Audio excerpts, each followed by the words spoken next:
Boa noite a todos. Mais uma vez estamos aqui presentes nesse momento significativo para compartilharmos com todos vocês que estão nos ouvindo pérolas da mística do judaísmo, os maiores segredos do universo. E hoje nós vamos falar sobre os segredos cabalísticos do mal, da existência do mal. Antes de começarmos, nós vamos pedir para o nosso amigo Yaakov para anunciar os telefones para perguntas e também o telefone do WhatsApp.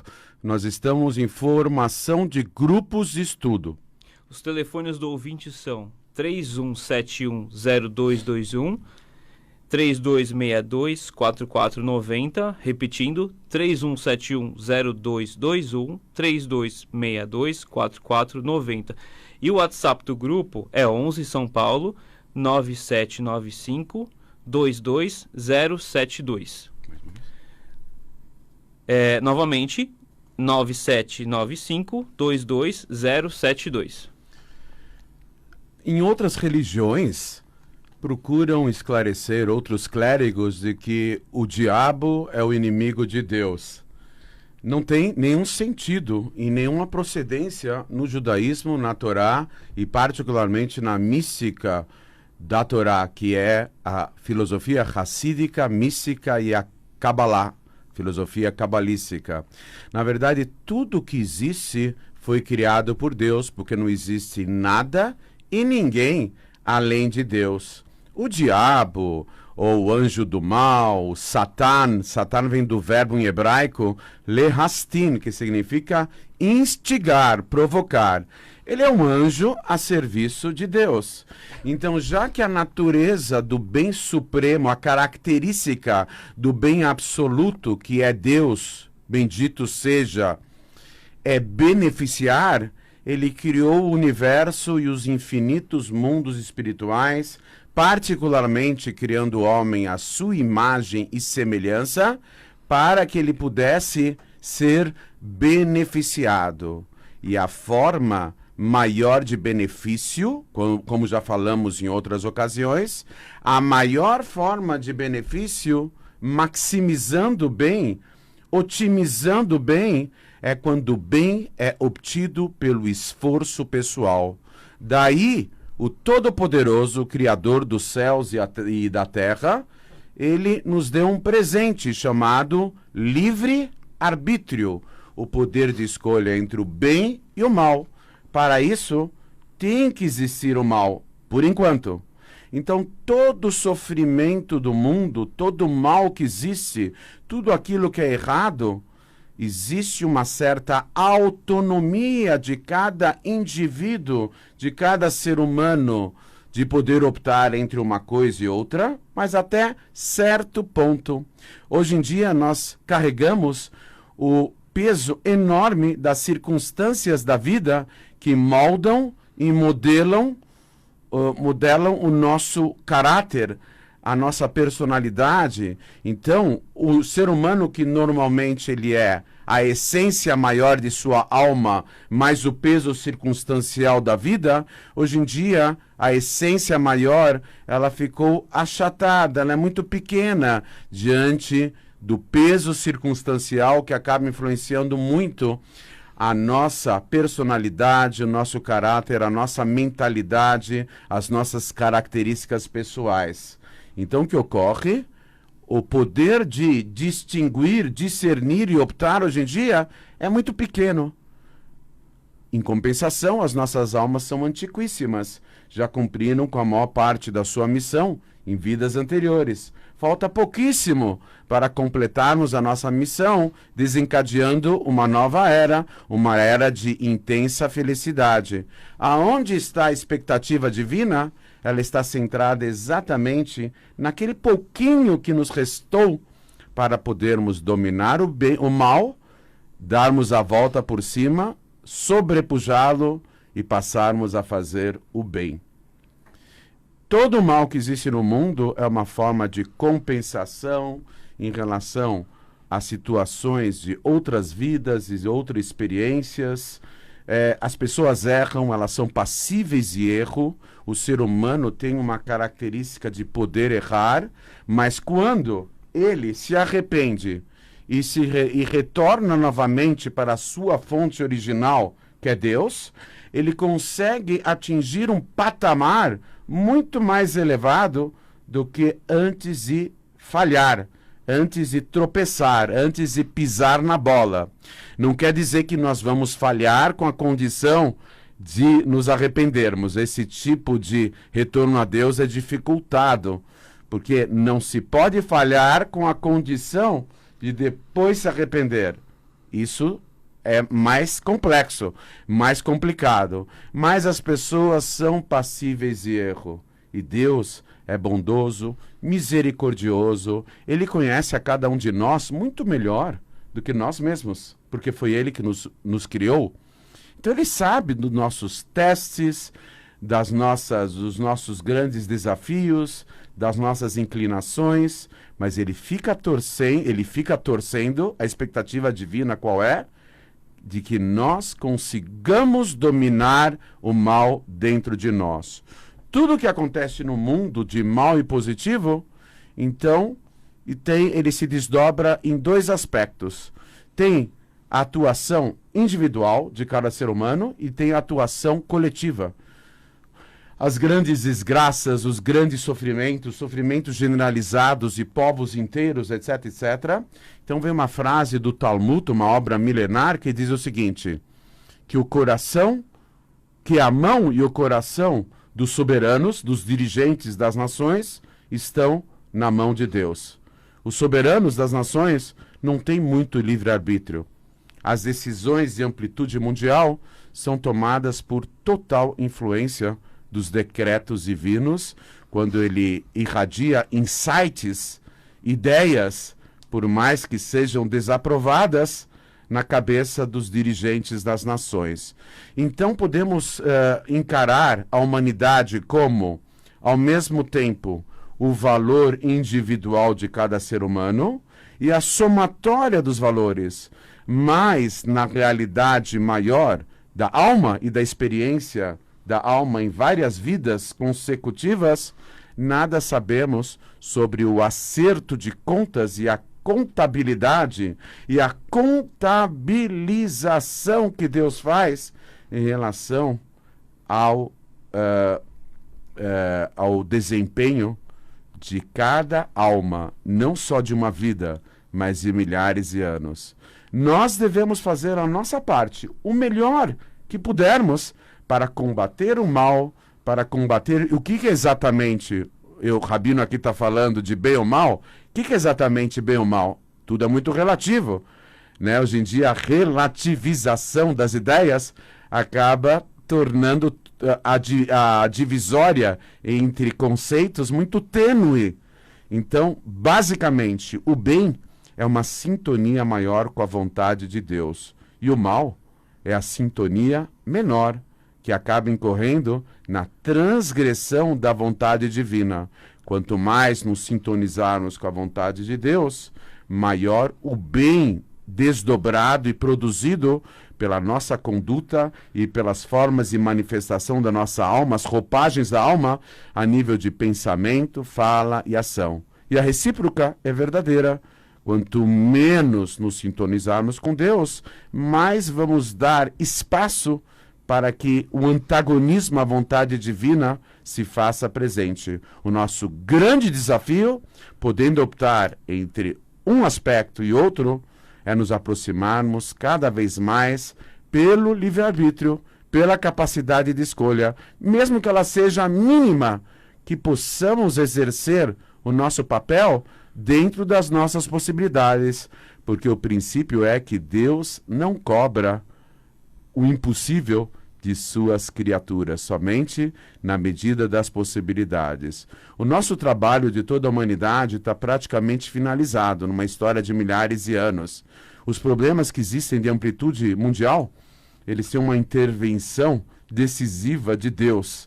E segundo o líder máximo da nossa geração, o Lubavitch Rebbe, nós somos a última geração do exílio, a primeira geração da redenção, e com atos de bondade e solidariedade humana, haveremos de desencadear uma nova era com a revelação do tão esperado Messias, Mashiach, descendente direto do rei David, quando nós vamos vislumbrar, já despontando no horizonte, uma era de intensa felicidade, quando Deus vai se revelar no mundo, esse Deus que não tem semblante nem corpo, e vamos poder servi-lo de todo o coração a qualquer momento, se Deus quiser.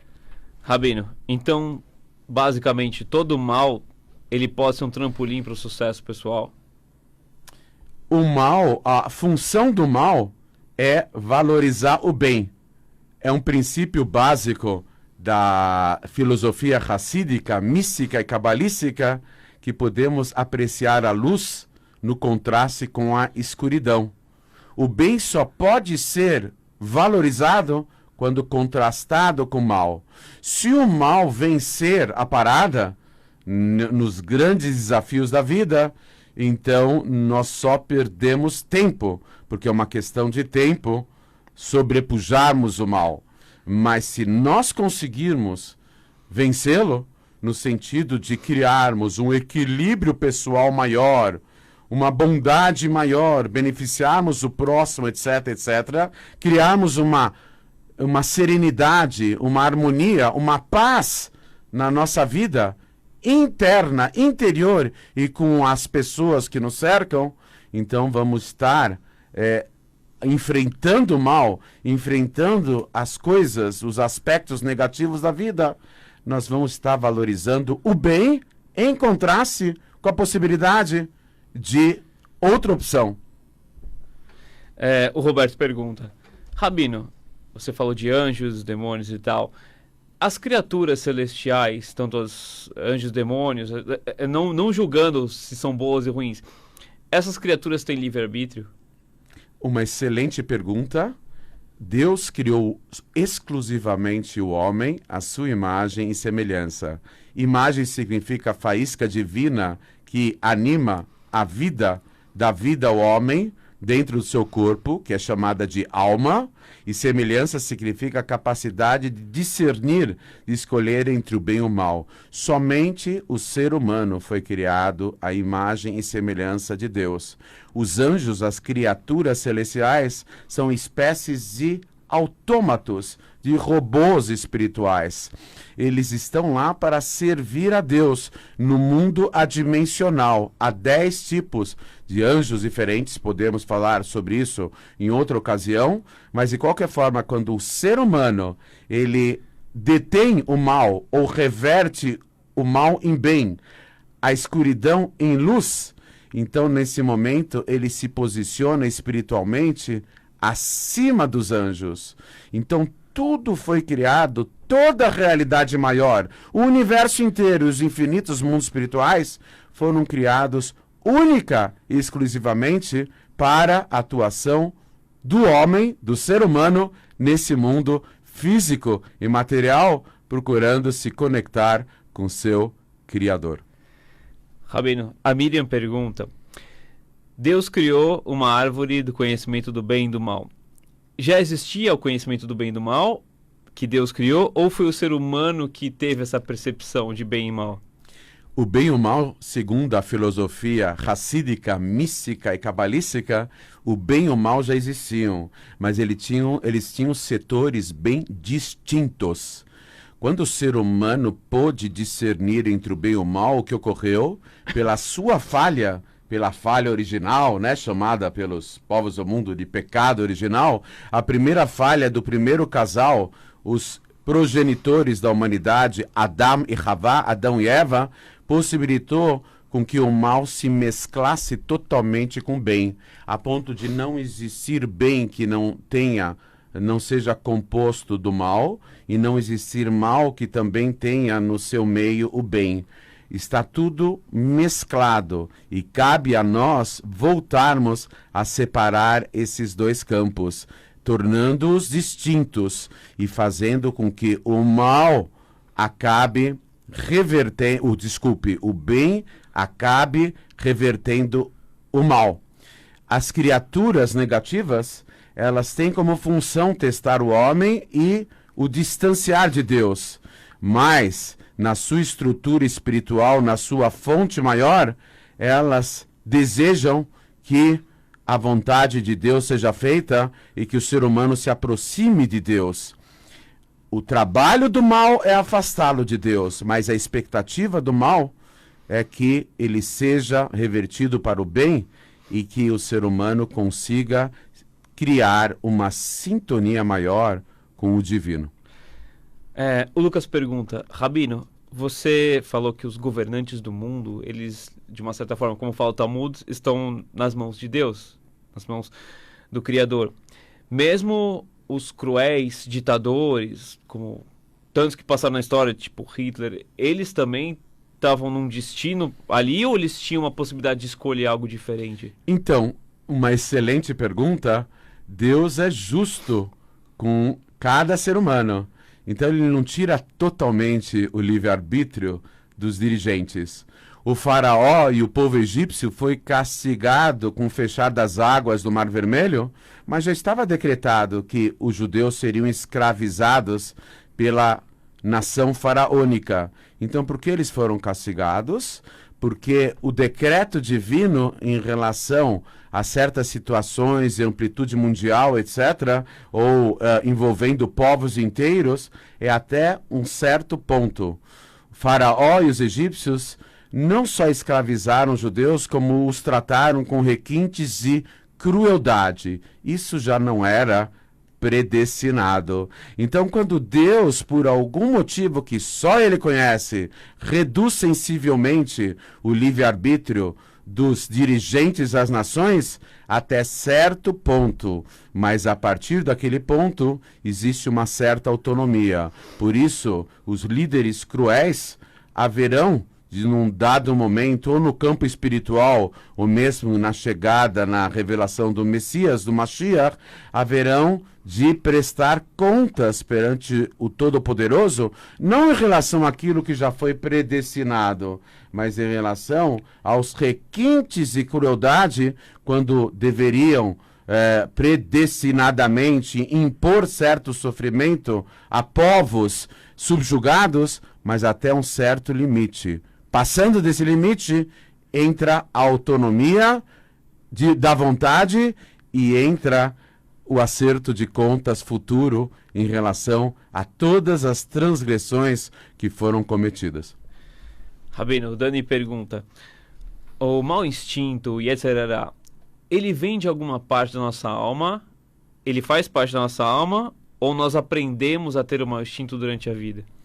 Então, o objetivo da alma divina, que é uma partícula de Deus, quando adentra o corpo, é conquistar a inclinação do mal já existente ligado ao corpo.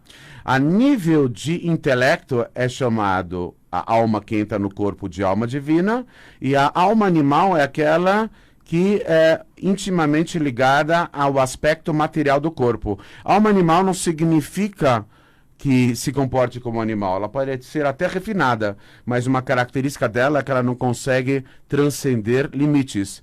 Ela é limitada, ela é programada. E o mau instinto significa a inclinação a nível de emoções, de conduta das características emocionais, que existe a inclinação para o bem, a influência da alma divina, e a inclinação para o mal, a influência da alma animal. Então, o mal já nasce com a pessoa, o bem entra um pouco depois, dentro da pessoa, mas em condições de paridade, de forma Deus possibilita com que haja uma conquista total do mal pelo bem. Mas isso é a custas do empenho pessoal. Sempre lembrando aquela ideia original, que Deus quer que o benefício maior seja otimizado pelo esforço pessoal de cada indivíduo. Legal. Rabino, o Rubens pergunta, na Torá, na Bíblia, Amalek é o mal ligado ao povo de Israel? É um mal que já existia, Deus criou, onde está e por que ele precisa existir?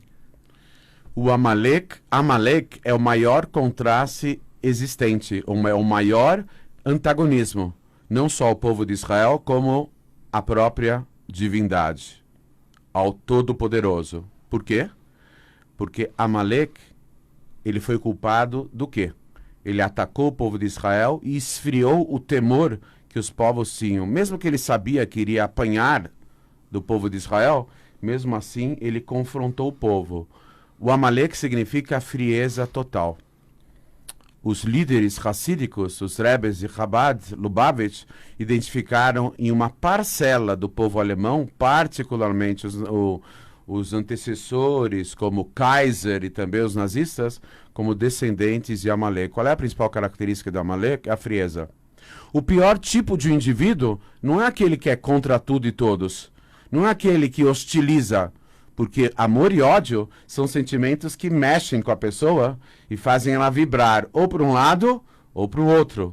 O pior tipo de indivíduo é aquele que fala: eu não sou a favor, eu não sou contra, não tenho opinião formada, muito pelo contrário, não faz a mínima diferença. A frieza é o antagonismo maior do Criador dos céus e a terra, que é o máximo da vitalidade, o máximo da vibração. A frieza pode transformar um ser humano num verdadeiro monstro. Eu tenho um parente que chegou no Brasil há 60 anos atrás, trazendo sabonete feito de judeus, e que foi confeccionado pela civilização mais ilustre da virada do século XIX para o século XX, que era o povo alemão. O que transformou o povo alemão numa besta selvagem naquela ocasião foi a frieza. A frieza é o antagonismo maior de Deus. Por isso, Amalek simboliza a total frieza. Hoje em dia não podemos identificar quem é Amalek. Na filosofia mística, racídica, mística e cabalística, devemos combater o Amalek. Sabe qual? O Amalek está dentro de nós mesmos, que é a frieza, que é a indiferença. Não podemos nos conectar com Deus a não ser por intensa vibração. A frieza e a indiferença é o antagonismo maior ao Criador do mundo. Rabino, aquela pergunta: existe exorcismo pelo judaísmo? Na verdade, o exorcismo não só existe no judaísmo, como a fonte do exorcismo autêntico é na Torá e particularmente na mística do judaísmo, na Kabbalah. Mas hoje em dia não está muito em voga, né? Mesmo porque, segundo a nossa tradição, o grande cabalista Arizal, Rabbi Yitzhak Luria, ele deu um jeito de tornar proscritos os dibukim, que são os invasores de corpos. Na época do Baal Shem Tov também, o Baal Shem Tov conseguiu fazer com que os demônios vivessem em ambientes isolados dos seres humanos. Antigamente, compartilhavam os mesmos ambientes e davam problemão. Então, hoje em dia, não é comum. Para ser um exorcista, existem recursos do autêntico exorcismo, não daquilo que é apresentado em Hollywood, do autêntico exorcismo, que é por meio de grandes cabalistas. Mas hoje em dia não está muito em voga, são raríssimos situações, episódios que envolvam exorcismos, mas esses cabalistas envolvem segredos da Kabbalah para poderem combater criaturas espirituais negativas, invasores de corpos, e que se fazem presente por fenômenos sobrenaturais e extraordinários. Uau! Rabino, o programa está acabando. Como a gente consegue se proteger do mal, tanto de fora quanto de dentro, no dia a dia? A receita maior da filosofia racídica, mística e cabalística, particularmente do movimento Chabad Lubavitch, por meio dos seus grandes líderes, até o líder máximo, o líder da nossa geração, Rebbe de Lubavitch, a nossa receita não é bater de frente com o mal. O mal é poderoso. Não devemos bater de frente. Nós temos que demonstrar que somos mais inteligentes, mais astutos, mais perspicazes e mais sábios que as forças antagônicas à santidade, que o mal. Então, o que nós fazemos, em vez de batermos de frente do mal, a receita mais eficaz atualmente é aumentarmos a quantidade do bem, trazermos mais luz no mundo. Quanto mais fizermos o bem, mais estaremos enfraquecendo o mal. E dessa forma sutil, ele acabará desaparecendo do mundo com a revelação do Mashiach e com a tão almejada era messiânica, subsequentemente dando início ao mundo vindouro, quando o mal será totalmente extirpado da face da terra, do universo, dos infinitos mundos espirituais, e quando poderemos servir a Deus de todo o coração, a qualquer momento, se Deus quiser.